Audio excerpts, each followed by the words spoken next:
വയനാട് ഉരുൾപൊട്ടലിൽ ഇന്ന് രണ്ട് ശരീരഭാഗങ്ങളും കൂടി കണ്ടെത്തി. ചാലിയാറിൽ നിന്നാണ് ഇവ കണ്ടെത്തിയത്. അഗ്നിരക്ഷാസേനയും സന്നദ്ധ പ്രവർത്തകരും ചേർന്ന് നടത്തിയ തിരച്ചിലാണ് ഈ മൃതദേഹമൊക്കെ കണ്ടെത്തിയിട്ടുള്ളത്. പുഞ്ചിരിമട്ടം മുതൽ മുണ്ടക്കൈ, ചൂരൽമല, മേപ്പാടി പഞ്ചായത്തിലെ ഭാഗങ്ങളും പരിശോധന തുടരുകയാണ്. തിരിച്ചറിയാത്തവരുടെ സംസ്കാരവും ഇന്നും തുടരും. മിഥുൻ മുരളി തത്സമയ വിവരങ്ങളുമായി ചേരുന്നു. മിഥുൻ, ഈ തിരച്ചിൽ എങ്ങനെ പുരോഗമിക്കുന്നു? വിവിധ കേന്ദ്രങ്ങളായി 6 സോണുകളായി തിരിച്ചുകൊണ്ടുള്ള തിരച്ചിൽ ഇപ്പോഴും തുടരുകയാണ്. പ്രധാനമായും റഡാർ സിഗ്നലുകളും കടാവർ നായകൾ മൃതശരീരങ്ങൾ ഉണ്ട് എന്ന സൂചനകൾ നൽകുന്ന പ്രദേശങ്ങളും കേന്ദ്രീകരിച്ചുകൊണ്ടുള്ള ഒരു തിരച്ചിലാണ് നടക്കുന്നത്. ഈ ഭാഗങ്ങളിൽ വ്യാപകമായ തിരച്ചിൽ, ഒപ്പം തന്നെ മറ്റു ഭാഗങ്ങളിൽ സന്നദ്ധ പ്രവർത്തകരുടെയും അഗ്നിരക്ഷാസേനയുടെയും പോലീസിന്റെയും നേതൃത്വത്തിൽ തിരച്ചിൽ തുടരുകയും ചെയ്യുന്നുണ്ട്. സൈന്യത്തിന്റെ നേതൃത്വത്തിലുള്ള തെരച്ചിൽ പ്രധാനമായും ഈ സിഗ്നലുകൾ ലഭിച്ച ഭാഗങ്ങൾ കേന്ദ്രീകരിച്ചുകൊണ്ടാണ്. ഇന്നത്തെ പ്രധാന ദൗത്യങ്ങളിലൊന്ന് സൺറൈസ് വാലി വനപ്രദേശം കേന്ദ്രീകരിച്ചുകൊണ്ടുള്ള തിരച്ചിലാണ്. സൂചിപ്പാറ സൺറൈസ് വാലി മുതൽ അരുണാപ്പുഴ വരെ 4 കിലോമീറ്റർ പ്രദേശമാണ് ഇന്നലെ തിരച്ചിൽ നടത്തിയത്. ഇന്ന് ഒരു 3 കിലോമീറ്റർ ദൂരം കൂടി അധികം തിരച്ചിൽ നടത്തി 7 കിലോമീറ്റർ ദൂരത്ത് തിരച്ചിൽ തുടരുന്നുണ്ട്. രാവിലെ 9 മണിക്ക് തുടങ്ങിയ തിരച്ചിലാണ് 4 മണിയോടുകൂടി ഈ ഭാഗത്തെ തിരച്ചിൽ അവസാനിപ്പിക്കുമെന്നാണ് അറിയാൻ കഴിയുന്നത്. അതീവ ശ്രമകരമായ രക്ഷാദൌത്യമാണ് ഈ ഭാഗത്ത് നടക്കുന്നത്. കാരണം ചെങ്കുത്തായ താഴ്വരകളും മലനിരകളും ഒക്കെ ഉള്ള പ്രദേശമാണ് ഈ സൺറൈസ് വാലി മുതലുള്ള വനപ്രദേശങ്ങൾ. ഈ ഭാഗം കേന്ദ്രീകരിച്ച് പാറക്കൂട്ടങ്ങളും ചെളിയുമൊക്കെ അധികം ഉള്ളത് കൊണ്ട് തന്നെ ഇവിടെ ഇറങ്ങി തെരച്ചിൽ നടത്തുക എന്ന് പറയുന്നത് ശ്രമകരമായ സാഹസികമായ ഒരു കാര്യം തന്നെയാണ്. അതുകൊണ്ട് പ്രത്യേകം പരിശീലനം ലഭിച്ച സംഘാംഗങ്ങളാണ് ഇവിടെ തെരച്ചിൽ നടത്തിക്കൊണ്ടിരിക്കുന്നത്. 6 കരസേന അംഗങ്ങളും 4 കേരള പോലീസിലെ സ്പെഷ്യൽ ആക്ഷൻ ഗ്രൂപ്പ് അംഗങ്ങളും 2 വനം വകുപ്പ് വാച്ചർമാരും ചേരുന്ന 12 സംഘമാണ് ഹെലികോപ്റ്ററിൽ ഈ ഭാഗങ്ങളിലെത്തി വനപ്രദേശങ്ങളിൽ ഇപ്പോൾ തിരച്ചിൽ നടത്തിക്കൊണ്ടിരിക്കുന്നത്. ഏകദേശം 6 മണിക്കൂർ തിരച്ചിൽ പിന്നിട്ടിരിക്കുന്നു. പക്ഷേ മൃതദേഹങ്ങളൊന്നും ഈ വനപ്രദേശങ്ങളിൽ നിന്നും കണ്ടെത്താൻ സാധിച്ചിട്ടില്ല എന്നുള്ള വിവരമാണ് നിലവിൽ ലഭിക്കുന്നത്. ഇന്നലെയും വ്യാപകമായ തിരച്ചിലായിരുന്നു ഈ പ്രദേശങ്ങളിൽ നടത്തിയത്. വനവാസികൾ ഈ പ്രദേശങ്ങളിൽ നിന്നും മൃതദേഹങ്ങളിൽ നിന്നും ദുർഗന്ധം വമിക്കുന്നതായുള്ള സൂചനകൾ പോലീസിനെയും വനംവകുപ്പിനെയും അറിയിച്ചിരുന്നു. ഇതിന്റെ അടിസ്ഥാനത്തിലാണ് ഈ മേഖലകൾ കേന്ദ്രീകരിച്ചുകൊണ്ട് വ്യാപകമായ തിരച്ചിൽ നടത്താൻ തീരുമാനിക്കുകയും പ്രത്യേകമായ ആക്ഷൻ പ്ലാൻ രൂപീകരിക്കുകയും ചെയ്തത്.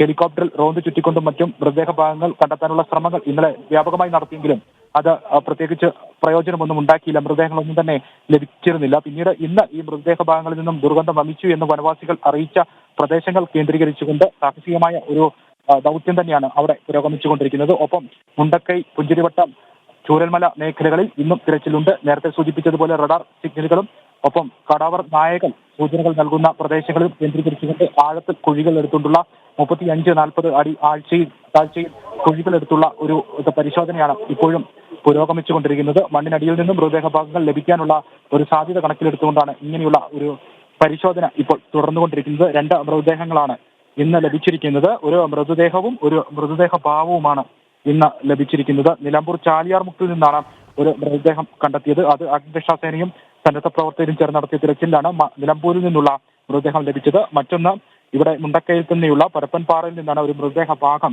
ലഭിച്ചിരിക്കുന്നത്. ഇന്ന് വൈകിട്ടോടുകൂടി കൂട്ടസംസ്കാരവും കഴിഞ്ഞ ദിവസത്തിന് സമാനമായ രീതിയിൽ തന്നെ ഉണ്ടാകും. എത്ര മൃതദേഹങ്ങളാണ് ഇന്ന് അടക്കം ചെയ്യുക എന്നുള്ള കാര്യത്തിൽ ഒരു വ്യക്തത വന്നിട്ടില്ല.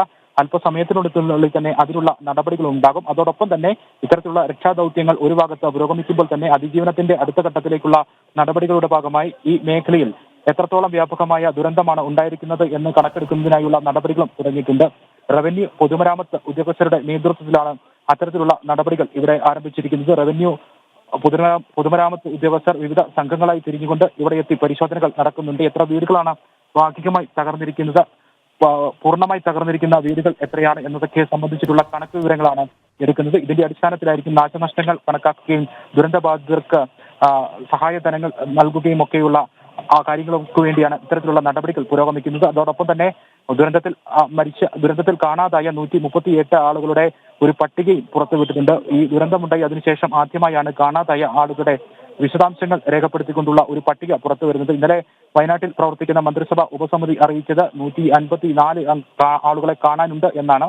പക്ഷേ ആ പട്ടികയിൽ 154 എന്നുള്ളത് 138 ആയിട്ട് ചുരുങ്ങിയിട്ടുണ്ട്. ഇന്ന് പുറത്തുവിട്ടിരിക്കുന്ന പട്ടിക പ്രകാരം ആളുകളുടെ പേരും മേൽവിലാസവും ഫോൺ നമ്പറും അടക്കമുള്ള വിശദാംശങ്ങൾ ഉള്ള ഒരു പട്ടികയാണ് പുറത്തുവിട്ടിരിക്കുന്നത്. അതിൽ ചില ആളുകളുടെ പേര് വിവരങ്ങളുണ്ട്, ചില ആളുകളുടെ ഫോട്ടോ ചിത്രം സഹിതമുണ്ട്, ചില ആളുകളുടെ ഫോട്ടോകൾ അതിൽ നിന്നും രേഖപ്പെടുത്താനും സാധിച്ചിട്ടില്ല. പക്ഷേ വിശദാംശങ്ങളെല്ലാം അതിലുണ്ട്. വിവിധ പഞ്ചായത്ത് തലത്തിലുള്ള ആളുകളെ വേർതിരിച്ചുകൊണ്ടുള്ള ഒരു പട്ടികയാണ് ഇപ്പോൾ പുറത്തു വന്നിരിക്കുന്നത്. പക്ഷേ അതിൽ ഉൾപ്പെടാത്ത ആളുകളുണ്ട്. റേഷൻ കാർഡൊക്കെ അടിസ്ഥാനപ്പെടുത്തിക്കൊണ്ടുള്ള ഒരു പട്ടികയാണ് പുറത്തുവിട്ടിരിക്കുന്നതെങ്കിലും ഇവിടെ കുടിയേറ്റ തൊഴിലാളികൾ ഈ ഒരു അപകടത്തിൽപ്പെട്ടിട്ടുണ്ട് എന്ന് പറയുന്നുണ്ട്. അതോടൊപ്പം തന്നെ കണക്കിൽപ്പെടാത്ത റേഷൻ കാർഡിലൊക്കെ ഉൾപ്പെടാത്ത ആളുകളുണ്ട്. അവരുടെയൊക്കെ പട്ടികകൾ, പേരുവിവരങ്ങൾ എങ്ങനെയാണ് ഇതിൽ ചേർക്കുക എന്നുള്ള കാര്യത്തിൽ ഒരു വ്യക്തത ഇല്ലാതെ തുടരുകയും ചെയ്യുന്നു.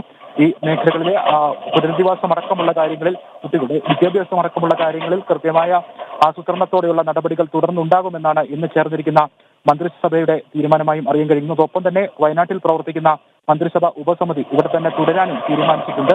എല്ലാ ദിവസവും രക്ഷാദൌത്യവും ദുരിതാശ്വാസ പ്രവർത്തനങ്ങളും ഏകോപിപ്പിക്കുന്നതിന് വേണ്ടി മന്ത്രിസഭ ഉപസമിതി വയനാട്ടിൽ തന്നെ തുടരും എന്നാണ് അറിയാൻ കഴിഞ്ഞിരിക്കുന്നത്. ഏത് ദിവസം വരെയാണ് ഈ രക്ഷാദൌത്യം തുടരുക എന്നുള്ള കാര്യത്തിൽ കൃത്യമായ ഒരു വ്യക്തത വന്നിട്ടില്ല. ആ കാര്യത്തിൽ തീരുമാനമെടുക്കേണ്ടത് സംസ്ഥാന സർക്കാരാണ്. സംസ്ഥാന സർക്കാരിന്റെ അറിയിപ്പ് ഉണ്ടാകുന്നത് വരെ ദൗത്യം ഇതേ രീതിയിൽ തന്നെ തുടരുകയും ചെയ്യുമെന്നാണ് നിലവിൽ മനസ്സിലാക്കുന്നത്. അനു. ശരി മിഥുൻ, ഈ മന്ത്രിതല ഉപസമിതി അവർ ജില്ലയിൽ തുടരുന്നു. പ്രത്യേകിച്ച് ദുരന്ത ബാധിത മേഖലയ്ക്ക് അടുത്ത് തന്നെ എല്ലാ ദിവസവും അവിടേക്ക് എത്തി വിലയിരുത്തലൊക്കെ നടത്തുന്നു. അത് കഴിഞ്ഞുള്ള യോഗം, തുടർന്നുള്ള വാർത്താ സമ്മേളനമൊക്കെ നമുക്കറിയാം. ഇന്നും ഈ സമാനമായ രീതിയിൽ മാധ്യമങ്ങളോട് കാര്യങ്ങൾ വിശദീകരിക്കുമോ? അങ്ങനെ അറിയിച്ചിട്ടുണ്ടോ?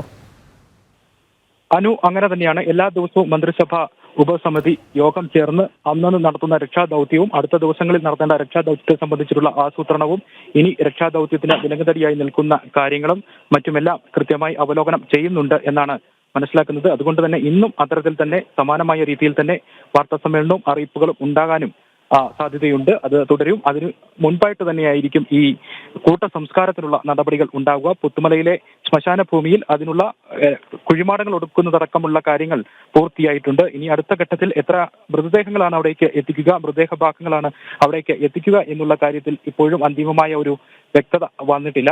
കാരണം അവസാന നിമിഷം വരെ മൃതദേഹങ്ങൾ തിരിച്ചറിയുകയാണെങ്കിൽ അത് ബന്ധുക്കൾക്ക് വിട്ടു നൽകുന്നതിനുള്ള സാധ്യതയുണ്ട്. ഒപ്പം തന്നെ പല പഞ്ചായത്തുകളുടെ അധീനതയിലുള്ള പ്രദേശങ്ങളിൽ നിന്നാണ് ഈ മൃതദേഹങ്ങളും ലഭിച്ചിരിക്കുന്നത്. ആ പഞ്ചായത്ത് തലത്തിലുള്ള വകുപ്പ് തല NOC സർട്ടിഫിക്കറ്റ് അടക്കമുള്ള എല്ലാ നടപടികളും, നിയമപരമായ നടപടികളും പൂർത്തീകരിച്ചാൽ മാത്രമേ മൃതദേഹങ്ങൾ കൂട്ടസംസ്കാരത്തിന് നടത്താൻ സാധിക്കുകയുള്ളൂ. അതുകൊണ്ട് എത്ര മൃതദേഹങ്ങൾ അവിടേക്ക് എത്തിക്കും, ഇന്ന് അടക്കം ചെയ്യുമെന്നുള്ള കാര്യത്തിൽ അന്തിമമായ ഒരു വ്യക്തത വന്നിട്ടില്ല. പക്ഷെ ജീർണാവസ്ഥയിലുള്ള പല മൃതദേഹ ഭാഗങ്ങളും പല ആശുപത്രികളിലും, വൈത്തിരി ആശുപത്രിയിലും മേപ്പാടി CHSയിലും ഒക്കെ ആയിട്ട് ഉണ്ട്. അതൊക്കെ ഇന്ന് അവിടേക്ക് എത്തി സംസ്കരിക്കും എന്നാണ്. കൂടുതൽ ജീർണാവസ്ഥയിലേക്ക് പോകും മുൻപ് തന്നെ അവ അടക്കം ചെയ്യുന്നതിനുള്ള നടപടികൾ സ്വീകരിക്കുമെന്നാണ് ഈ മന്ത്രിസഭ ഉപസമിതി അറിയിച്ചിരിക്കുന്നത്. ഒപ്പം ദുരിതാശ്വാസ ക്യാമ്പുകൾ കേന്ദ്രീകരിച്ചുള്ള പ്രവർത്തനങ്ങൾ കൂടുതൽ കാര്യക്ഷമമാക്കേണ്ടതുണ്ട്. ദുരിതാശ്വാസ ക്യാമ്പുകൾ ഈ സ്കൂളുകളിൽ നിന്ന് മാറ്റുന്നതിനുള്ള നടപടികളും പുരോഗമിക്കുന്നുണ്ട്. ഒഴിവുള്ള കെട്ടിടങ്ങളും പല പഞ്ചായത്തുകളുടെയും അധീനതയിൽ ഒഴിവുള്ള കെട്ടിടങ്ങൾ കണ്ടെത്തി അവിടേക്ക് ഈ സ്കൂളുകളിൽ പ്രവർത്തിക്കുന്ന ദുരിതാശ്വാസ ക്യാമ്പുകൾ മാറ്റാനാണ്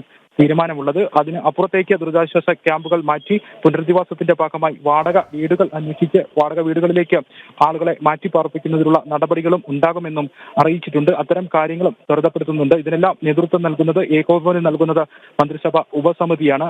ഈ 11 വിദ്യാലയങ്ങളിലാണ് ഇപ്പോൾ ക്യാമ്പുകൾ നഗരത്തിൽ തന്നെ ഉള്ളത്, കൽപ്പറ്റ നഗരത്തിന്റെ പരിധിയിൽ തന്നെയുള്ളത്.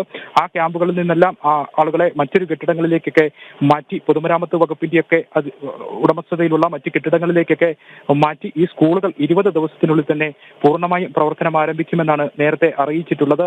ഈ മുണ്ടക്കയിലും ഒപ്പം തന്നെ ഇവിടെ ഉള്ള വെള്ളാർമലയിലുമുള്ള 2 സ്കൂളുകളിലെ മുഴുവൻ വിദ്യാർത്ഥികൾക്കും 20 ദിവസത്തിനുള്ളിൽ തന്നെ അധ്യയനം പുനർ ആരംഭിക്കുന്നതിനുള്ള നടപടികൾ ഉണ്ടാകുമെന്നും അറിയിച്ചിട്ടുണ്ട്. അതിന്റെ ഭാഗമായി ഈ ക്യാമ്പുകൾ ഉടൻ തന്നെ ഈ സ്കൂളുകളിൽ നിന്ന് മാറ്റേണ്ടതുണ്ട്. അതിന്റെ നടപടികളും പുരോഗമിക്കുന്നുണ്ട്. അത്തരം ഏകോപന പ്രവർത്തനങ്ങൾ പുരോഗമിക്കുകയും അത് എത്രത്തോളം ആയി എന്നുള്ള കാര്യങ്ങളിലൊക്കെ കൃത്യമായ വിലയിരുത്തലുകൾ നടത്തുന്നതിനും ഈ മന്ത്രിസഭ ഉപസമിതി യോഗം ചേരുമ്പോൾ വിലയിരുത്തലുകൾ ഉണ്ടാകുമെന്നാണ് നിലവിൽ അറിയാൻ കഴിഞ്ഞിരിക്കുന്നത്. അത്തരം കാര്യങ്ങളിലുമുള്ള ഒരു അറിയിപ്പ്, ഒരു വ്യക്തത ഈ മന്ത്രിസഭ ഉപസമിതി അവലോകന യോഗത്തിന് ശേഷം, ദിവസവും ഉണ്ടാകുന്ന അവലോകന യോഗത്തിന് ശേഷം അറിയിപ്പായി നൽകും എന്നും മനസ്സിലാക്കുന്നുണ്ട്. ഇന്ന് വൈകുന്നേരത്തോടു കൂടിയും ഈ യോഗം ഉണ്ടാകും. അതിന്റെ വിലയിരുത്തലുകൾ മാധ്യമങ്ങളെ അറിയിക്കും എന്നും മനസ്സിലാക്കുന്നുണ്ട്.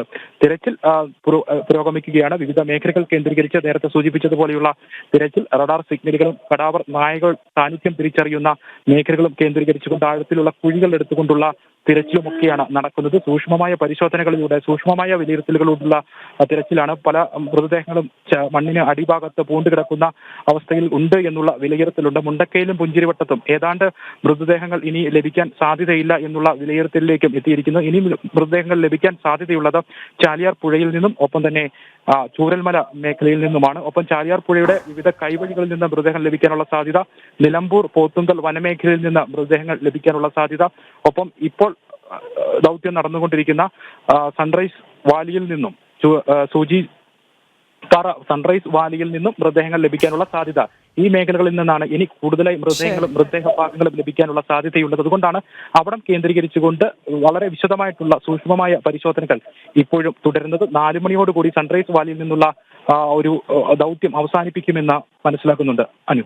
ശരി, മിഥുൻ മുരളിയാണ് വിശദമായ റിപ്പോർട്ട് നൽകിയത്.